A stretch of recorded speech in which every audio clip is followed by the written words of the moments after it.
안녕하세요. 반갑습니다. 최영동 TV의 최영동입니다. 자, 3월 7일 장마감 방송 해보도록 하겠습니다. 자, 일단은 뭐 양시장 다 하락으로 마무리가 됐습니다. 코스피도 0.49% 하락을 했고요. 코스닥 역시도 마이너스 0.98% 약세 마감을 보여줬죠. 양시장 다 하락 마감을 하는 모습들이었고요. 원달러 환율은 좀 올라가는 약세 흐름들을 좀 보여줬습니다. 1446원 40전에서 끝났습니다. 일단은 뭐 시장이 좀 불안한 요소들을 다 반영을 한 것 같기는 해요.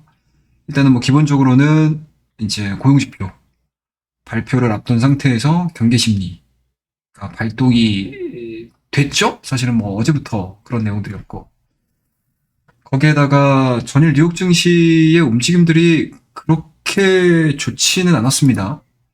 다우지수 같은 경우는 이제 0.99%, 그다음에 나스닥이 마이너스 2% 가깝 넘게 지금 하락을 했고요.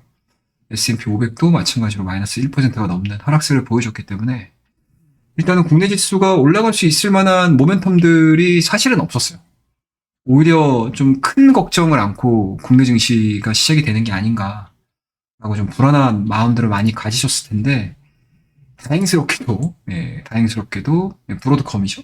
브로드컴이 지금 시간에서 보시게 되면 10%가 넘는 강세를 좀 보여주면서 국내 증시에 좀 구세주 역할을 했다라고 볼 수가 있습니다. 그에 따라서 참 떨어져도 이상하지 않는, 하락해도 이상하지 않았던 반도체 관련 종목군들을 그래도 멱살을 잡고 그냥 하드캐리를 해버리는 그런 상황들을 보여줬던 게 오늘이었다, 볼 수 있고요.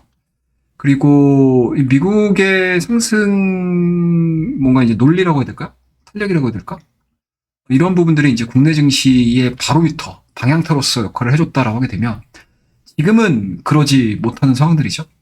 그리고 이제 트럼프와 관련한 여전히 뭐 정책 리스크, 관세 정책 리스크, 이러한 부분들이 지속적으로 지금 영향을 미치고 있는 상황들이고, 하루는 냉탕, 뭐 하루는 온탕, 그리고 뭐 주중에서 보시면 아시겠지만 의회 연설을 통해 가지고 여러 가지 뭐 내용들을 이야기를 하면서 한쪽에서는 국내 증시와 관련된 종목군들에 대한 강세 요인으로서 작용을 했지만, 또 다른 한쪽에서는 또 불안한 그런 모습들. 그리고 캐나다와 멕시코, 중국 뭐 할 것 없이 관세를 지금 일괄 관세를 좀 때리고 있는 상황들인데, 그게 지금 멕시코하고 캐나다 같은 경우는 또 한 달 유예가 나왔습니다. 뭐 그에 따라서 그동안에 좀 충격을 받았던 종목군들은 또다시 올라오는. 그러니까 정책, 그리고 이제 트럼프 행정부의 방향에 따라서 이 시장의 영향을 너무나 많이 받고 있는 상황들이기 때문에 참 지금 시장은 예측을 한다라는 의미가 그렇게 큰 시장은 아니지 않을까라고 생각을 하고 있습니다. 그에 따라서 미국 트레이딩, 트럼프 트레이딩, 아메리칸 트레이딩, 이런 종목군들이 힘을 못 쓰는 반면에 이 중국이 이제 새로운 우리나라 증시의 방향타 역할을 좀 해주고 있습니다. 그래서 그런 주요 종목으로는 일단은 뭐 철강주라든지 화학주들, 특히 오늘 가장 좀 눈에 띄게 올라갔던 종목군들을 보게 되면 일단은 철강 쪽에서는 이제 현대자치월 뭐 굉장히 좀 강하게 좀 상승을 하는 그런 모습들이었고, 이제 포스코 홀딩스, 포스코 그룹주들에 대한 힘이 상당히 좀 강했었습니다. 포스코 스틸리온, 뭐 장중에는 상한가까지 기록을 하는 그러한 기염을 좀 토했었는데, 오후장 들어서 이제 차익 매물에 좀 시달리는 그런 모습들이었고, 화학주들 같은 경우는 만년 뭐 꼴찌였던 종목들이죠. 롯데정밀화학, 그다음에 이제 롯데케미칼, 그리고 오늘 이제 LG화학, 금호석유 뭐 이런 종목군들이 상당 부분 시장에서 뭔가 이제 상승을 할 수 있는 명분을 만들어준 그런 이제 대표적인 섹터가 아닌가라고 생각을 해볼 수가 있을 것 같습니다. 그리고 또 아쉬웠던 종목군들을 보게 되면 이제 유한양행을 비롯한 대부분의 이제 제약바이오 종목이라고 할 수 있을 것 같기는 한데, 보시게 되면 이제 유한양행이 4.73% 약세 흐름도 좀 보여줬거든요. 이 부분이 이제 유한양행 기술이전 반환 공시가 좀 나옴으로 인해서 유한양행은 빠졌고, 알테오젠도 마찬가지로 연 이틀 동안 이 소송 리스크에 좀 시달리면서 밀리는 그런 모습들 보여줬었고요. 그리고 오스코텍만 유일하게 지금 8% 정도 상승을 보여줬고, 그 다음에 이제 GI 이노베이션이 한 6% 정도 상승을 하는 그런 모습들을 좀 보여줬습니다.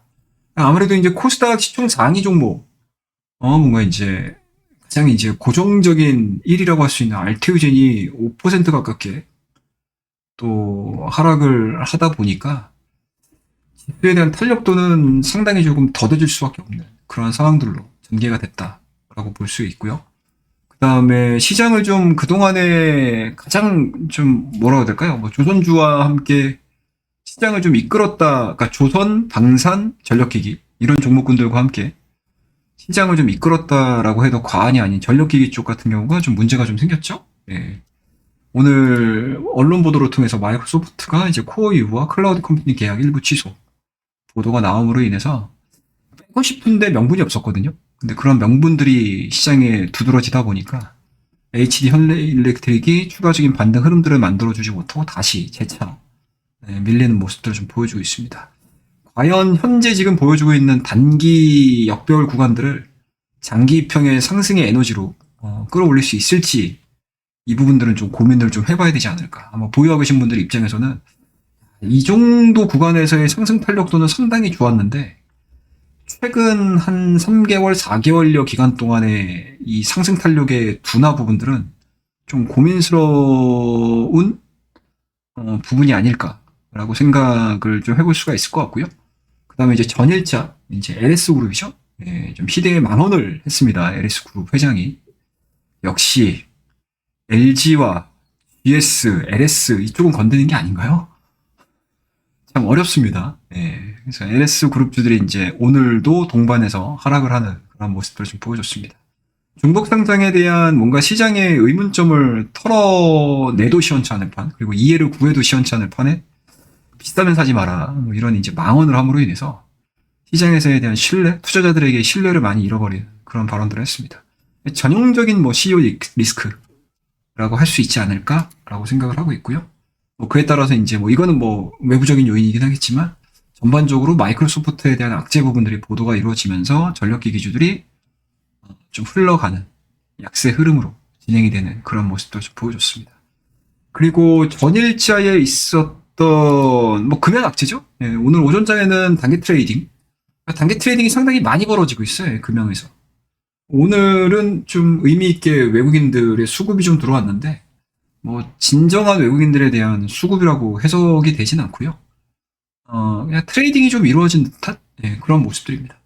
아직까지 이 금양에 대한 시장의 신뢰를 찾기에는 아직은 부족하다라고 볼 수가 있고요. 다행스럽게 오늘 LG에너지 솔루션이 한 1.5% 최저점 구간에서 이제 다시 한번 또 양봉을 좀 그려내면서 이차전지 관련주들도 또다시 한번 에코프로 BM을 중심으로 한 상승을 좀 만들어내줬다라고 볼 수가 있을 것 같습니다. 근데 여전히 뭐 하락 추세 내에서 움직이고 있는 상황들이기 때문에 많은 교주분들과의 뭐 의견에서는 뭐 저는 늘 반하는 의견들을 계속 드리고 있는 상황들이어서 이차전지는 아직까지는 좀 모호한 그런 모습들을 좀 보여주고 있지 않나라고 생각을 하고 있습니다. 마지막으로 이제 코스피와 코스닥의 지수 현황들을 좀 보셔야 될 것 같은데 뭐 이번 주 한 주의 움직임들만을 놓고 보게 되면 사실 2월 마지막 거래일의 이 장대 음봉이죠. 이 음봉 범위 안에서 코스피 같은 경우는 진행이 됐습니다. 뭐 하루는 올라갔다 하루는 떨어지고. 하지만 결과론적으로 놓고 보게 되면은 저점 대비해서 양봉들을 다 만들어준 상황들이기 때문에 확실히 저가권에서에 대한 대기 매수는 상당히 좀 살아있다라는 관점이고요. 그리고 SK 하이닉스와 삼성전자 그리고 뭐 엔비디아 이 삼각편대가 특히 이제 엔비디아 같은 경우는 상당히 좀 큰 폭의 하락을 지금 보여주고 있는 상황들이거든요. 제가 뭐 늘 말씀드렸던 부분들입니다. 이 딥시크 출연으로 인해서 10%가 넘는 급락세, 우리가 쉬는 동안에 있었던 일들이죠. 근데 이 구간들, 이 갭 부분들을 빠르게 회복을 시키고 다시 원 고점까지 진행이 되지 않는다라고 하게 되면 기술적으로 상당히 조금 부담스러울 수 있다라는 것들을 계속 강조해 드렸었고요. 그리고 실적이 그 이후에 나왔는데 실적의 눈높이는 맞춰줬지만 어떻습니까? 매출액에 대한 둔화 부분들이 진행이 되면서 시장의 신뢰라고 하기까지는 좀 그렇고 확실히 둔화되는 포인트들을 좀 찾아가는 듯한 그런 모습들이 역력하게 좀 나타나고 있는 상황들입니다. 그래서 지금 현재 진행되고 있는 단기 하락 추세의 밴드, 레벨 자체가 지금 이쪽으로 다시 내려온 상황들이기 때문에 이 구간에서에 대한 지지 여부가 그 어느 때보다도 중요하지 않을까라고 생각을 좀 해볼 수가 있을 것 같고요. 뭐 그에 따라서 SK 하이닉스가 19만 원대를 이탈하면서 주가가 움직이는 상황들은 아니기 때문에 SK 하이닉스는 일단은 지지는 굉장히 잘 받고 있다라고 보는 거고요. 그다음에 삼성전자 같은 경우도 마찬가지로 뭐 기술의 삼성이라는 개념보다는 좀 재무적인 리스크, 그러니까 재무적인 부분들로 주가가 지금 현재 5만 원대는 버티고 있는 상황들이거든요. 근데 이 위로 쏠 수 있을 만한, 그러니까 현재 지금 11월 달 이후서부터 진행되고 있는 단기 박스권의 상단을 돌파를 하는 뭔가 이제 모멘텀들을 찾지 못하다 보니까 주가에 대한 탄력도가 상당히 좀 많이 죽어 있는 그런 상황들입니다. 그에 따라서 지수도 좀 제한적이고 국내 지수에 영향을 많이 미치는 삼성전자와 SK 하이닉스는 좀 주춤하는 그런 모습들이죠. 이러한 부분들이 계속 진행이 된다고 하게 되면 지수는 좀 제한적인 반면에 이렇게 모멘텀들이 있는 종목군들 위주로 수급이 지속적으로 유입이 되면서 뭔가 높이 있는 종목, 그동안의 상승을 보여줬던 종목군들보다는 새롭게 아시아 시장에서 기회를 잡을 수 있는 그런 종목군들의 수급이 좀 유입이 되는 특징적인 모습들을 보여주고 있는 게 현재의 구간이라고 보시면 좋을 것 같고요. 다만 좀 아쉬운 게 좀 있다면 여전히 뭐 코스닥이죠. 아무래도 이제 개인 투자자분들 비중 자체가 코스닥 쪽에 뭐 상대적으로 좀 많은 상황이기 때문에 코스닥이 지금 이번 주 들어서 주간 하락폭들만 보게 되면 이제 마이너스 2%가 좀 넘거든요.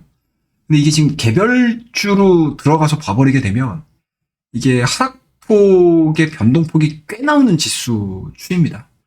다행스럽게 아직까지는 지수상으로 700선, 20주선을 하향 이탈시키지 않은 상황들이고 여전히 좀 여유분이 좀 남아있는 상황들이기 때문에 과연 다음 주의 국내 정치적인 상황 그리고 3월 달에 있을 공매도 이러한 부분들에 대한 변동성들을 어떻게 코스닥이 이겨나갈지 이 부분들이 상당히 좀 의문스러운 그런 한 주를 보냈던 게 사실은 코스닥 시장의 위치라고 보시면 좋을 것 같습니다.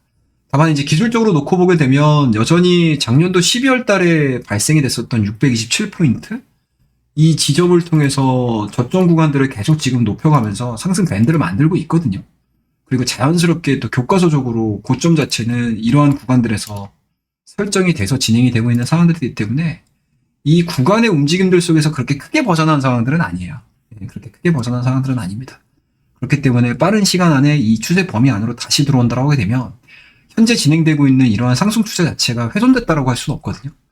그렇기 때문에 뭐 이번 주 같은 경우는 일단은 뭐 기술주에 대한 약세 흐름들, 그 다음에 하루하루 좀 등락을 보여주는 바이오 업종들의 뭔가 이제 약세 구간들이 좀 진행이 됐다라는 것들, 그리고 코스닥 종목군들을 올리기에는 매크로적으로 봤었을 때 성장주들은 좀 약세일 수밖에 없는 그런 환경들이 전개가 되다 보니까 코스피와 다르게 코스닥의 주간 하락 흐름들, 금요일자의 하락 흐름들은 좀 진행이 됐다라는 관점이고요.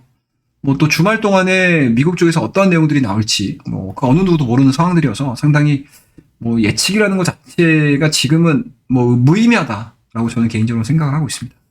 그래서 그런 부분들로 좀 보시면 좋을 것 같고 다음 주에 일단은 현 대통령이죠. 윤석열 대통령의 석방이 좀 이루어졌습니다. 이 석방이 이루어졌다라는 거는 사실은 재판이 곧 다가왔다. 재판 결과가 나올 수 있는 그 시기가 굉장히 앞당겨졌다라고 저는 보거든요. 그래서 그 부분들에 따라서 국내 이슈에 의한 또 변동성들을 보여주고 지수를 상방으로 뛰어 올리기보다는 그런 부분들에 대해서 여러 가지로 좀 눈치를 보면서 진행이 될 가능성이 높기 때문에 이번 주에 코스닥은 좀 아쉽긴 하지만 다음 주 역시도 좀 변동성에 좀 취약한 그러한 증시가 되지 않겠나라고 생각을 하고 있습니다. 그래서 이번 주 한 주 그리고 오늘 금요일 고생들 정말 많이 하셨고 생각보다 참 피곤한 증시입니다. 그리고 뭐 모멘텀이 나오거나 아니면 집중되는 종목군들을 잘 트레이딩을 하면은 생각했던 것보다 좀 단기 트레이딩에 좀 능하신 분들 같은 경우는 좀 꽤 괜찮은 시장이거든요. 하지만 내가 포트폴리오를 잘 구성을 해 와서 끌고 오시는 분들 입장에서는 약간은 좀 뭐 힘든 구간일 수도 있을 것 같아요. 그래서 항상 제가 주식을 말씀드리는 데 있어서 주식은 그냥 묵혀둔다고 답이 나오는 건 아니라고 저는 생각을 하고 있거든요.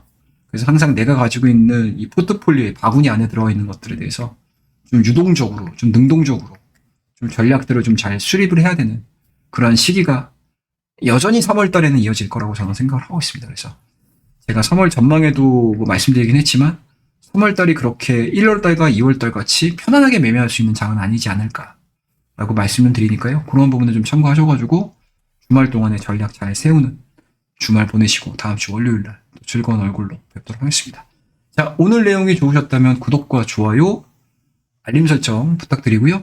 그리고 우리 우측 화면 우측에 보시게 되면은 우리 멤버십 또 안내가 좀 나와 있습니다.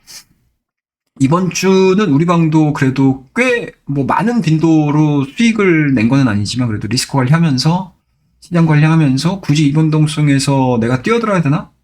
쉽게 얘기해서 이제 실익이 없는 구간에서는 굳이 그럼에도 불구하고 이번 주에는 상당히 좀 의미 있는 종목군들을 상당히 수익을 좀 많이 냈습니다. 그렇다고 해서 기존 대비해서 수익률이 막 늘어나고 뭐 이런 건 아니겠지만 그래도 안전하게 그리고 꾸준하게 매매를 통한 수익률들을 지금 달성을 해나가고 있으니까요. 많이들 이 멤버십 활용하셔가지고 좋은 기회 포착하시기를 바라겠습니다. 자, 오늘 내용은 이 정도에서 마무리를 하고요. 다음 시간에 더 좋은 내용들을 가지고 여러분들께 찾아뵙는 시간 가져보도록 하겠습니다. 감사합니다.